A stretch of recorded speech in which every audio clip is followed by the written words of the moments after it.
comigo no nosso canal Sabiamente é ela, Maria Cristina. Ela é comunicóloga, socióloga, pedagoga com pós-graduação em marketing e gestação educacional. Como vai, Cris? Seja muito bem-vinda ao nosso canal. Obrigada, Raquel, pelo convite, parabéns pelo seu canal. Vou falar sobre uma coisa que eu gosto muito e trabalho com isso, e vou tentar tirar um pouco de algumas dúvidas. A intenção aqui é falar filosoficamente e não tecnicamente, porque tecnicamente tem todos umas situações que a gente se estenderia muito. Então a gente vai falar sobre a área da educação filosoficamente e socialmente. Tudo bem? Muito bom, Cris. Fala para nós então, como que está o novo ensino médio? O novo ensino médio, vamos fazer uma remember para a gente poder se situar no tempo e no espaço. O ensino médio era o nosso antigo colegial e hoje ele é ensino médio já faz alguns anos, mas só para a gente se situar. É a primeira, segunda e terceira série do ensino médio. A educação sempre passa por mudanças e essas mudanças são para que a gente possa renovar e obter resultados para o jovem cidadão que ali termina o ciclo de hoje 9 anos de estudo. E como não podia deixar de ser, essa mudança também acontece nesse período. Um pouco conturbado por conta de uma pandemia, e a gente teve uma série de informações que a gente teve que ir assimilando com uma rapidez maior. Por um lado, eu acho bem bom para a gente trabalhar com mais disposição, mas ao mesmo tempo é muito cansativo, e bem bom também porque a gente consegue correr atrás dessa comunicação tão rápida e essa tecnologia tão dinâmica que a gente tem. Então, o novo ensino médio hoje, a proposta dele é que você tenha uma característica de colocar o jovem estudante no mercado de trabalho mais eficaz, né?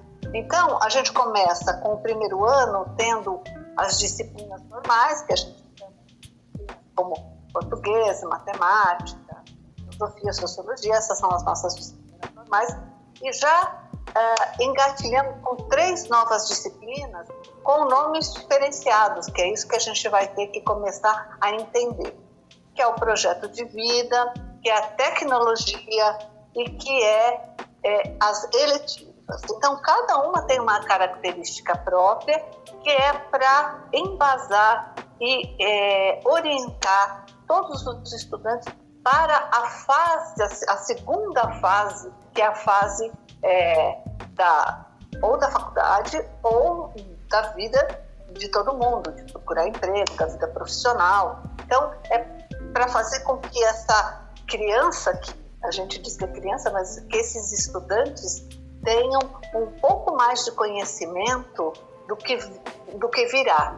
E o melhor de tudo é o autoconhecimento, para que eles possam se conhecer, para poder saber o que eles querem, né? Então, as disciplinas são um pouco impostas, necessariamente, óbvio, mas essas disciplinas que estão chegando agora é para que a pessoa consiga se entender melhor e consiga se lançar profissionalmente mais assertivamente. Claro que dúvidas sempre existirão, essa fase da vida de adolescência é uma fase muito complicada, é uma fase cheia de inseguranças e de escolhas. Então, a educação preza por isso, entende esse estudante e quer levar para ele esse autoconhecimento, de se conhecer e se colocar numa situação de cidadania, né? Protagonismo, autonomia, é o que mais se preza nessa parte da educação. Isso, no caso, facilitaria com que o aluno tivesse mais definição do que ele iria fazer num nível superior. Por exemplo, acontece muito de um adolescente que acaba de se formar, ele tá cru de tudo e aí fazia um ano de uma coisa, um ano de outra, um semestre de outra. Hoje em dia isso ajuda muito nesse sentido. Ajuda também aquele que quer se lançar no mercado, porque às vezes você acabava saindo do ensino médio sem nenhuma qualificação específica. E essa proposta não, você sai com alguma qualificação sem ter que ir para uma ETEC durante 3 anos. Então o ensino médio também valorizando o próprio ensino médio, valorizando a própria educação como um todo. Na segunda série, então na primeira a gente tem essas 3 disciplinas, aí na segunda série acontece isso que você está dizendo. A gente tem um itinerário formativo com várias... o nome muda para unidades curriculares, mas são outras disciplinas, que são temas que vão ser abordados ao longo do semestre, mudando no semestre seguinte. Ao longo do ano você tem 2 possibilidades de desenvolvimento de saberes, né? De desenvolvimento de autoconhecimento, de desenvolvimento daquilo que você mais está interessado. Por isso que você faz uma escolha, o aluno faz uma escolha, quando ele passa para o segundo ano, para a segunda série do ensino médio, onde ele vai fazer opções. Eu quero uma área de humanas, eu quero a área de exatas, eu quero a área de ciências da natureza, e dentro dessas áreas você vai ter as opções de unidades curriculares que também são escolhidas pelos estudantes. E falando sobre os alunos, o que nós temos de diferente nos adolescentes? Os adolescentes mudam com a rapidez muito peculiar, né? Então, eles assumem uma série de posturas porque eles recebem uma série de informações. E às vezes a gente não consegue acompanhá-los, o que distancia muito a nossa situação de professor, a nossa situação de pai, né? Então, essas comunicações rápidas, essas evoluções, eu vejo um adolescente mentalmente como ele cresce fisicamente. Então a cabeça cresce mais que o pescoço, os braços crescem antes, e emocionalmente é da mesma forma. Eles tendem a desenvolver situações emocionais diferenciadas, experimentar coisas novas. E hoje em dia, os adolescentes, como eles têm uma grande gama de informações, eles precisam desenvolver as suas próprias opções, né? E aí essa discussão é muito importante, gênero, discussão racial, discussão de diferentes de toda maneira e forma. E eu acho que eles estão bem abertos para isso. Às vezes eu digo que a gente que às vezes não está aberto para tanta discussão nesse sentido. Mas eles estão muito receptivos para esse tipo de discussão. Eu sei que às vezes o pai fala, mas eu tento falar com meu filho, mas eu não consigo. É lógico, porque existem algumas vergonhas que eles também têm que desenvolver para passar por isso, né?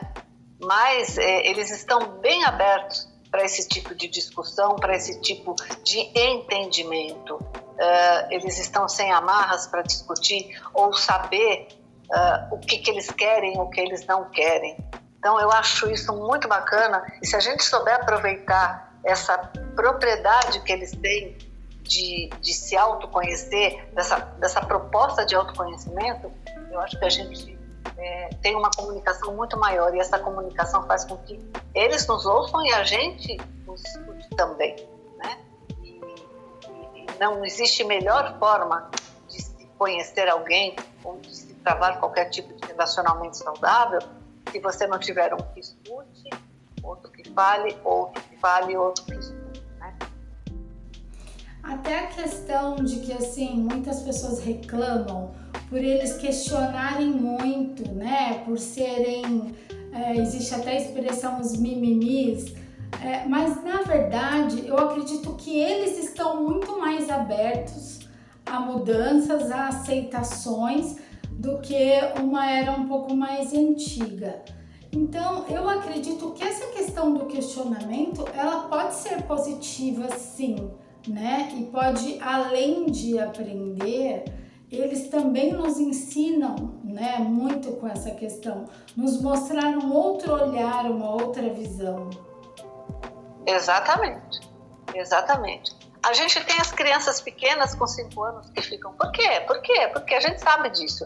É o mesmo processo, tudo que é novo, tudo que é desconhecido, o bom é que a gente saiba como funciona. Ruim daquele que não pergunta, né? Ruim daquele que fica com a dúvida para si e ele vai ter o resultado que quiser. E como acontece o reinado infantil?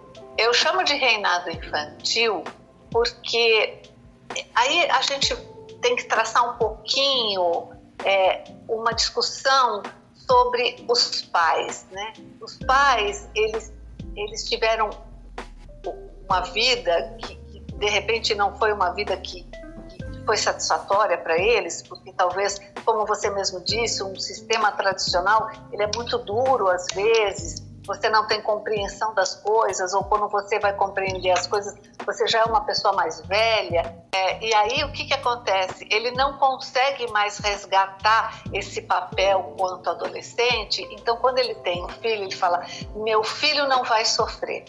Claro que essa é uma característica de todos os pais, eu não quero que o meu filho sofra, mas chegar a isso, a uma questão absurda de que o meu filho não pode ouvir não, né? O Cortella já teve uma palestra sobre isso maravilhosa, o meu filho não pode ouvir não, como ele... E quando ele chegar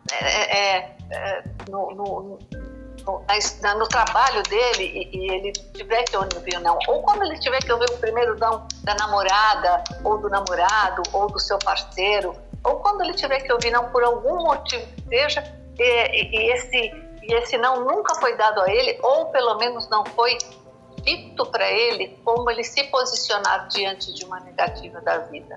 E aí o que acontece? O pai fala, meu filho nasceu para ser feliz. E tudo que acontece com essa criança, ele vai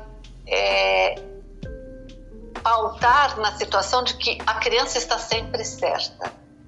A criança está sempre certa a partir do momento que você indicar para ele o certo e errado. O certo e errado tem muitas maneiras de se ver, né? Então a gente pode entender o certo de uma forma, o errado de outra forma, mas nada melhor do que você conversar com essa criança para que ele possa montar o certo e o errado dele. Então aí o que acontece? Ele não tem nenhum não. Quando ele chega com 15 anos de idade, aí ele recebe um não de uma namorada e aí ele entra numa depressão horrível, ele cria uma sequela absurda, isso ele leva para a vida dele inteira. Então eu brinco que é o reinado infantil. Nada pode desmoronar essa vida de sims, de possibilidades positivas. Mas a vida não é assim, a gente sabe muito bem disso. Mas o pai quer fazer o melhor, por uma questão de culpa, por uma questão de ter deixado essa criança na escola, não ter podido ficar com ele, ou porque chegou cansado em casa, ou porque a vida também para os pais é muito difícil, ou por qualquer outro problema de relacionamento entre os pares, e aí ele quer que esse filho não sofra, e aí ele comete os enganos terríveis, que é esconder do filho que se acontece. Então a gente tem que tomar muito cuidado com esse reinado infantil, onde nós temos um rei e nós somos os súditos. E a gente tem que nivelar num nível tranquilo, num nível de respeito, onde a gente tenha respeito, receba respeito, ensine respeito para essa criança, e não o reinado, né? E atualmente, como está a questão da indisciplina? Indisciplina é uma coisa que assombra todos os profissionais da educação, né? E aí a gente estuda isso fervorosamente para que a gente consiga a chave do tesouro. Mas a indisciplina está muito mais ligada a situações que a gente mais próxima da gente que a gente imagina, mais simples do que a gente acredita, né? as crianças, os alunos, imagina ficar 45 minutos sentado dentro de uma sala, foi isso o tempo que a gente tinha uma preocupação de nem respirar, porque no ensino tradicional, talvez da nossa época, fosse assim. A gente podia não entender nada, mas a gente nem respirava para não fazer nenhum barulhinho para o professor não ficar bravo. Hoje em dia, ainda bem que não é assim. As pessoas, os adolescentes se mexem muito. Prender a atenção de um adolescente é muito complicado. E as aulas, né? E elas são extensas e às vezes o conteúdo é muito denso, é muito pesado. E aí é o trabalho do professor minimizar essa transferência de conhecimento de uma maneira mais tranquila. Aí ele deixa de transferir e acaba desenvolvendo com essa criança uma forma mais agradável dele próprio produzir o seu conhecimento. Tem outros fatores que começam lá nos anos iniciais, naquele primeiro aninho, no segundo aninho, onde o professor nota que existe um déficit de atenção que não é nenhuma doença, às vezes é só uma coisa simples que a gente pode resolver, e aí essa criança passa por todos os anos iniciais com essa dificuldade. Quando ela chega nos anos finais e depois no ensino médio, isso aflora mais ainda, porque imagina uma pessoa sem entender o conteúdo desde lá de trás. Então ele já chega completamente desmotivado, ele chega completamente chateado porque ele não consegue acompanhar, e ele às vezes não entende por que ele não consegue acompanhar. E aí cabe à escola e aos pais entenderem esse processo. Então, atrás da indisciplina sempre tem um motivo, e esse motivo é completamente solucionável, né? Ou com o trabalho do professor, com o trabalho da escola, com o trabalho... Hoje nós temos sistemas de apoio pedagógico e psicológico, temos salas de recurso para reforçar esses déficits de atenção. Então, a escola está preparada para isso. Então, como eu digo, disciplina, ela não é simplesmente indisciplina. Ela sempre vem ligada a algum fator completamente compreensível se a gente for estudar a fundo o processo desse aluno. E aí poderia ter a ver até com o nosso assunto do reinado infantil, que essa disciplina, né, ela não foi imposta através de nãos, né? Porque a partir do momento que tudo é permitido, então tudo é válido. Aquele respeito que você tem em casa, aquilo que eu falei, a gente nivelar pelo mesmo plano, eu te respeito, você me respeita, que a gente vai entender que o respeito é humano e mútuo, e ele faz parte da vida e do mundo. Então, começando daí, exatamente isso. Pode vir também de uma situação dessa. E quais seriam as consequências dessas indisciplinas? Péssimo, né, para o aluno, porque ele deixa de desenvolver exatamente aquilo que ele precisa, porque a indisciplina tira o foco desse estudante e aí ele passa a tomar outras atitudes quando é necessário uma atenção para a assimilação. Então, ele vai deixar de receber, desenvolver e pesquisar esse conhecimento e vai faltar em algum momento no futuro dele.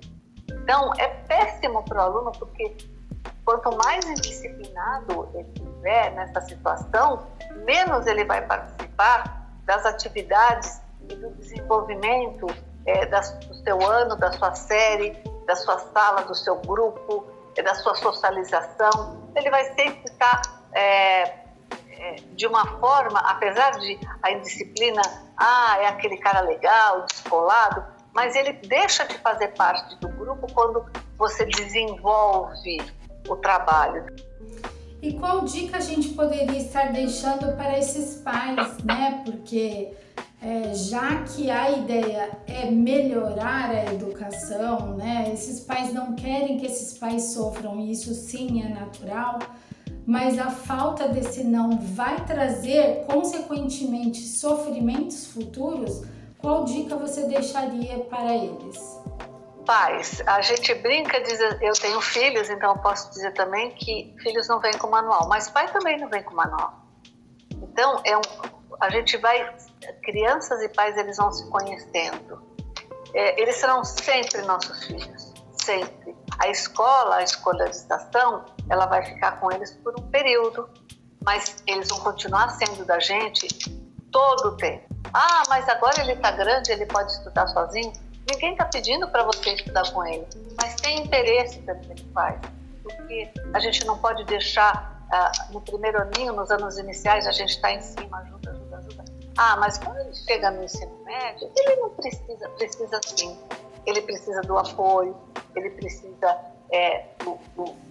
da companhia, ele precisa compartilhar e ele precisa entender que o que ele está fazendo é bacana, é bom para ele. Então, você deixa de cobrar de uma forma para cobrar de outra, mas nunca deixa ele trilhar esse caminho sozinho, porque o sucesso é dos dois, é dele e da família.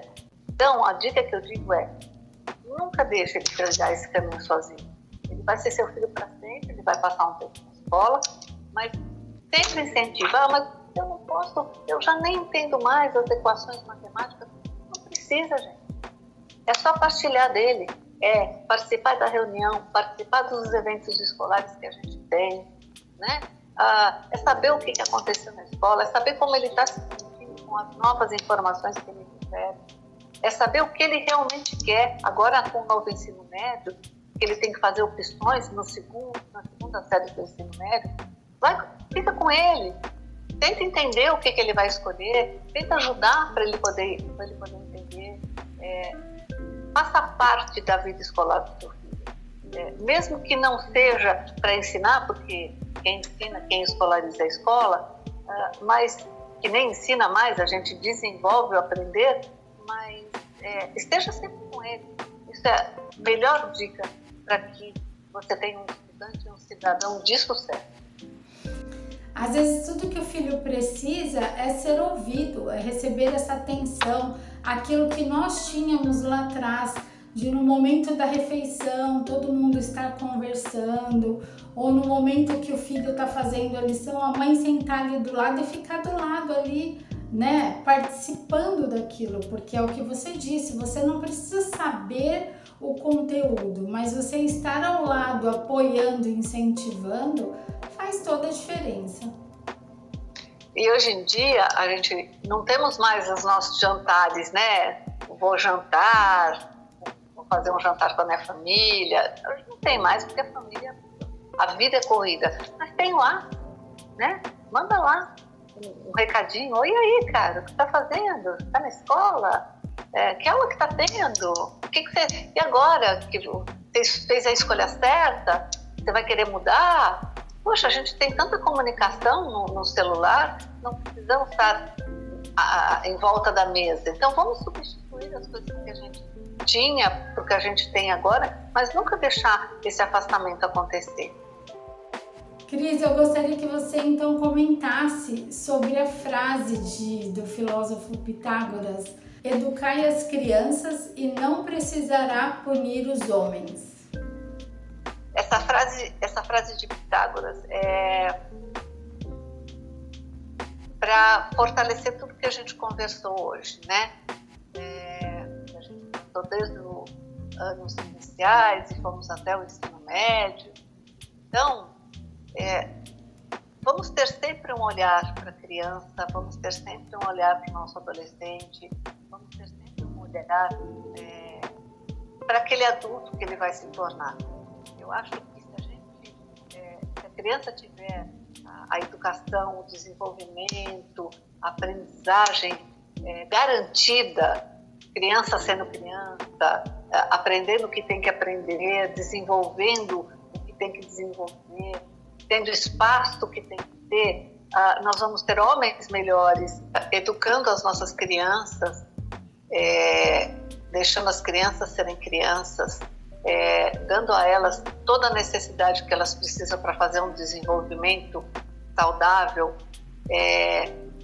cultivar o protagonismo, incentivar a autonomia para com que eles sigam e trilhem um caminho mais seguros, mais ponderáveis, mais sabendo o que eles querem. E fica mais fácil eles passarem para a segunda etapa do lado profissional, da vida, de seguir adiante.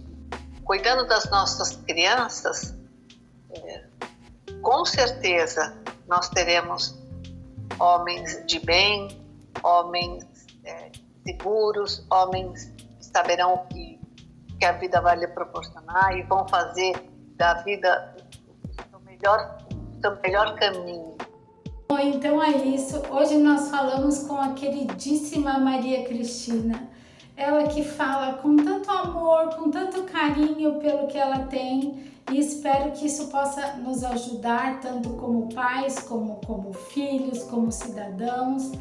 E muito obrigada, minha querida. Espero que seja só a primeira da nossa gravação, que você volte muitas outras vezes, que eu vou adorar recebê-la por aqui. Obrigada a você, muito obrigada pela oportunidade, eu estou sempre disponível e disposta.